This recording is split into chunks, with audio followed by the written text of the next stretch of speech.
Hello, everybody. How we doing? This is episode 3 of the Shrew Review. I am your host with the most, with butter and toast, Tim Shrew. Thank you all for joining me here today. I really appreciate all 5 of you for joining me. Um, I just want to say the one thing that's grinding my gears this week. I've been watching wrestling since I was 8 years old. And the first time I watched wrestling was WCW. It was March of 1997. It was an episode of Monday Night Nitro. I think the first match I ever saw was Harlem Heat versus, I want to say it was the Public Enemy. And from then on in, I've been hooked. The announced team that I heard was Tony Schiavone, who, shout out to Tony Schiavone. I love Tony Schiavone to death. He is a cool dude. I see him on Twitter all the time. He is a cool dude. The living legend, Larry Zbyszko. And I had something pop up right here. Going to get rid of that. Right. There we go. Nope. Stupid Apple thing. Anyway. The living legend, Larry Zbyszko, who I later saw his later AWA stuff, Larry Zbyszko, and I gotta say, was not in my top 10. No disrespect, but he's definitely in my top 20 of one of the best wrestlers ever when it comes to actual technical skill. And the third announcer on that team was probably the greatest announcer of all time, Bobby the Brain Heenan. I was very upset when I heard about Bobby's passing this past week, and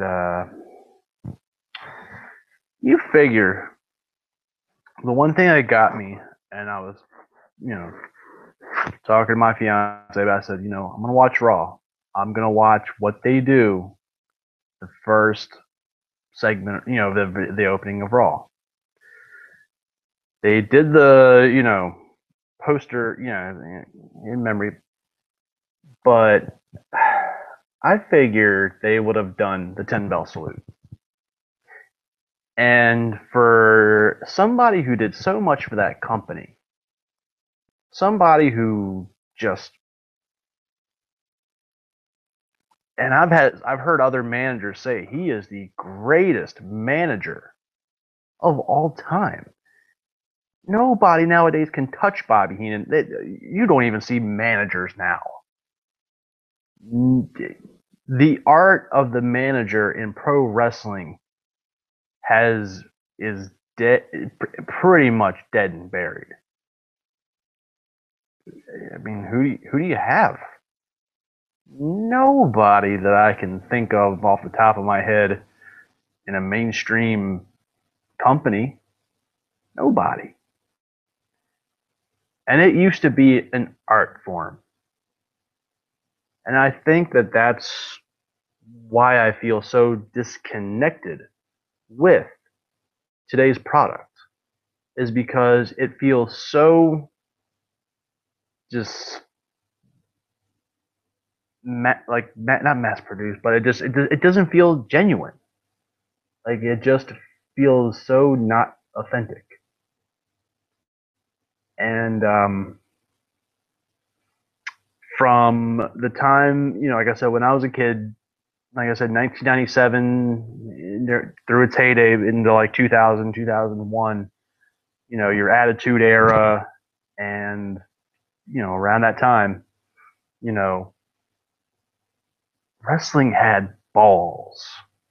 That's the best way I can put it. You know, I mean, nowadays in the year 2017, I understand that, you can't do chair shots. Concussions are a big issue, and safety is a big thing. But is that, you know, and I'm not saying, I want to see people hurt, and I'm not saying that. No, no, no. But I'm just saying that, you know, you have to take some kind of risk. I'm not, none of the flippy dippy, like the cruiserweight stuff, but there's got to be something that makes you want to, gravitate towards a product. There is nothing. I've been watching, week in, week out the past couple years, and nothing stands out. Oh, Big Show and Braun broke the ring. I already seen it. Uh, New Day and Usos, seen it. You know, what do we have? What in today's current product in 2017? What do we have to look forward to? You have the majority of the WWE audience, which is losing interest. I'm sorry, but I got made fun of a lot in school because pro wrestling was my love. I was very passionate. Oh my, I would defend up until a couple weeks ago. I would defend pro wrestling just as an art, as you know, if someone insulted pro wrestling, you might as well have insulted my wife. You might as well insulted my fiance. That's how much I love it. But now, I see the writing, and I think it's 99.9.8. I don't say 0.9% the writing. As Uncle Vince says, it's lazy. It's laziness that is making the product so dull. And I see ya. Sorry, I was saying bye to my fiance. Have fun, honey. Kiss. Mwah. See you later on. Not dying, anybody. I know you're not. No, she's not dying. She's going to get her hair done. I know. Might have her on a future episode, but I said we would make a great comedy team. So waiting to hear about that. But anyway, back to my rambling. Back to my shoot. I don't think, unless something is done, that you're going to get the the casual fan has already gone to UFC, and you have a lot of guys nowadays embracing like the Japanese product. Like you hear so many people, they want something that just feels authentic. And I watched a little bit of the Japanese product. I kind of sort of dug it, but I'm seeing this. I don't know if I can get 100% behind it. I want to see how the product, how it plays. I know that Japan's been a very, very good area for people. The past 20 to 30 years. Read stories about like the British Bulldogs going to Japan, and a lot of the WCW guys. I know they had a working relationship with Japan back in the day. But I, you know, and give the, like they work their butts off, yes. But, you know, just like how I hear, a lot of people, say, it's action, action, action. Action will only take you so far. Action, you know, okay, you have these two great athletes. All right. Why are they, what's the story? It's like, okay, any two, you know, guys can go out there and have a wrestling match. You know, why should I, what's the story? Storyline.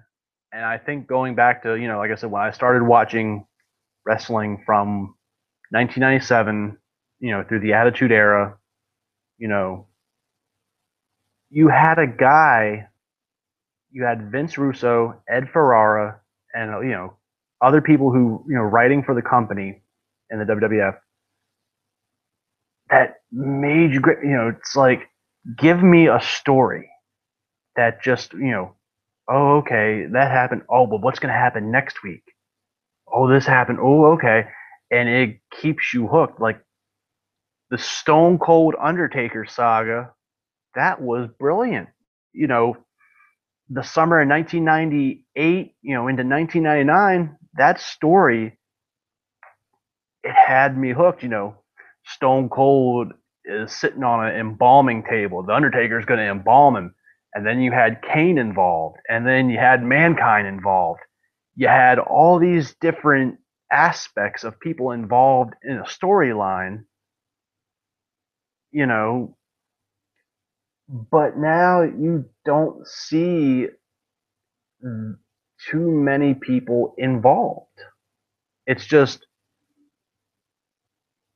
you got Roman Reigns coming out saying, "Oh, I'm cutting a blistering promo on John Cena." Then the next week, John Cena does it to Roman.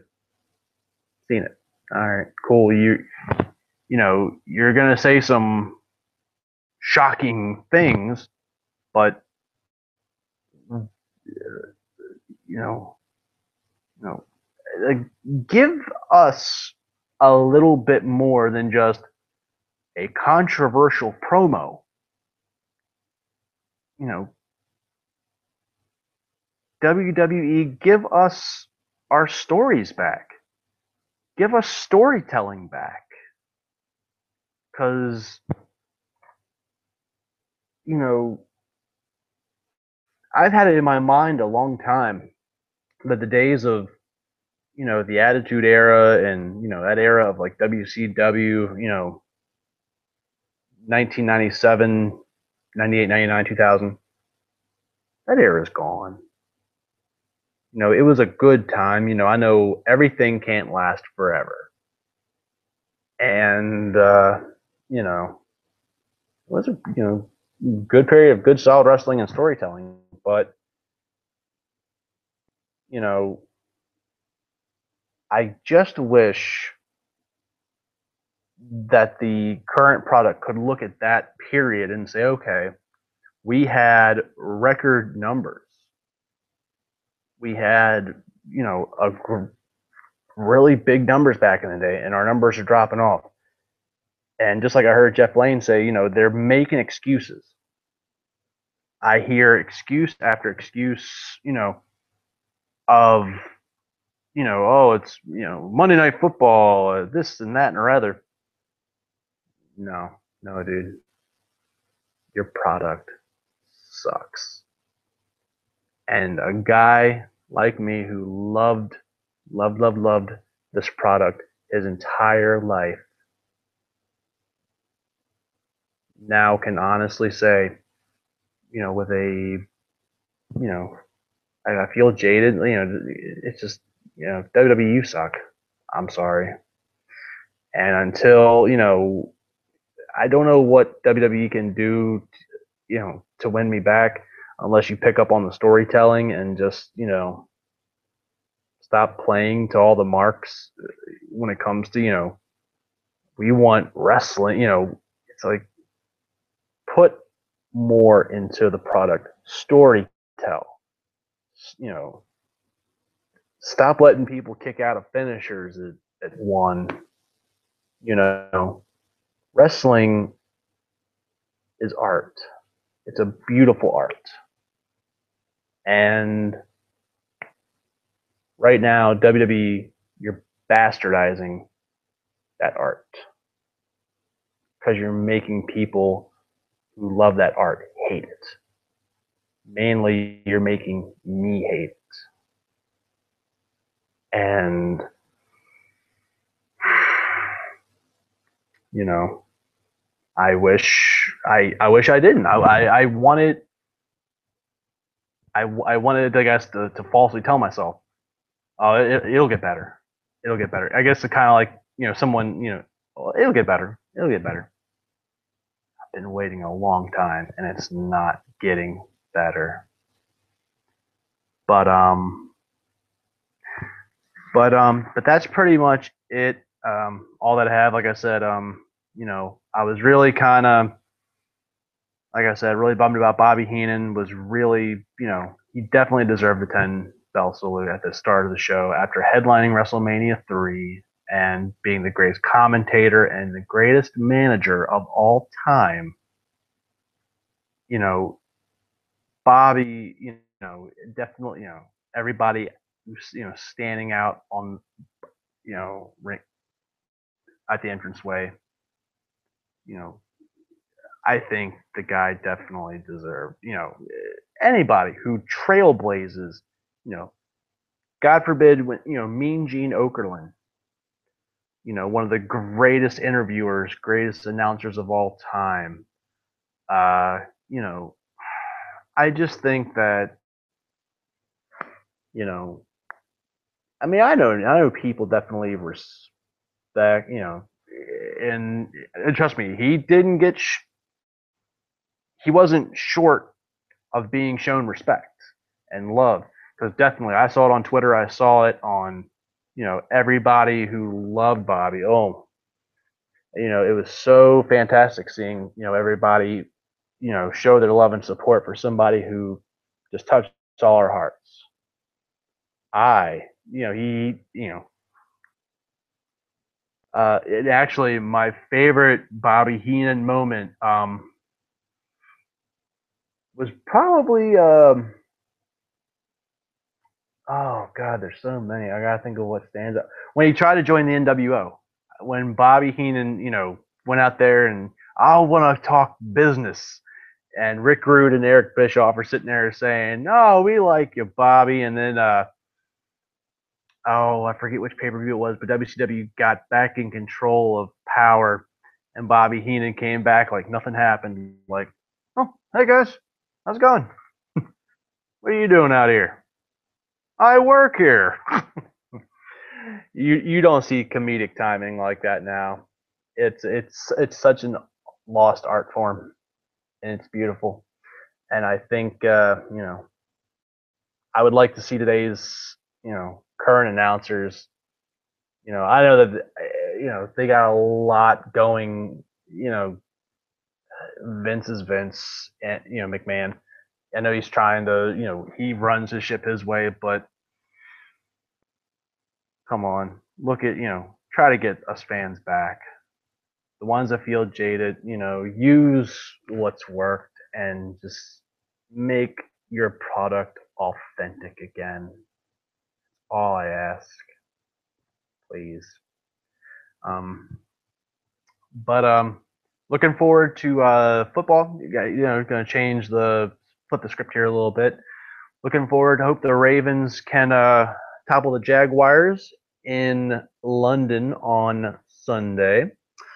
I think this is the first time the Ravens have been to London.